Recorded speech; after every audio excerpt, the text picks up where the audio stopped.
Hello सबैलाई नमस्कार सुलुलु नमस्कार ल आज हाम्रो आफ्नै करेसा बारीको सुलुलु धनियाको साथमा छ यहाँ यो पालकको साग अनि यो बेथेको साग पकाउँदैछु ल तेल तताएर लसुन पुराएर हरियो खोर्सानी ट्याक्क पड्काएर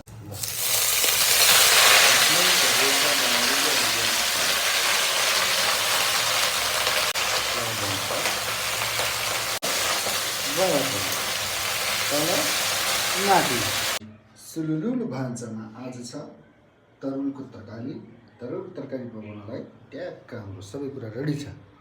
तेल तताइने, मेथी जिरा पुर्याउने, तरुल र आलुलाई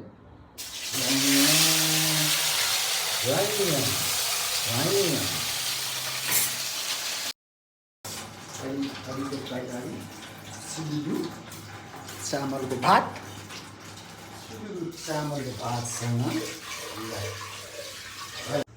आफ्नै भैँसीको दुध सुलुलु भैँसीको दुध सुलुलु तरकारीलाई अब अदुवा लसुनको पेस्ट, जिन्जर गार्लिकको पेस्ट, हरियो खोर्सानी, हल्का काटेको प्याज, सुलुलु अनि सुलुलु। अब भिडियो बनाउने मान्छे छैन मेरो, त्यही भएर मेरो आफै हो। स्वाद अनुसार नुन,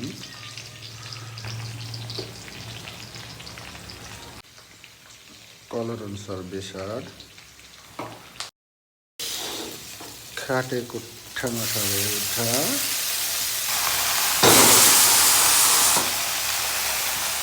अनि ठ्याक्क जिरा धनियाको थोरै मसला छैन भने पर्दैन, स्वाद अनुसार हिमाली पानी तरकारी A1 भएको छ। हेर्नु त वा ओहो खसीको मासुले भ्याउँछ त। सुलुलु धनियाको अचार होइन त, अघिको सुलुलु धनियाको अचार लस ल्याउटाउनु खुसी। ग्रेभीको लागि हल्का सुलुलु पानीको हरियो धनिया सुलुलु गरेर हाल्ने। अब रेडी टु सर्भ सुलुलु।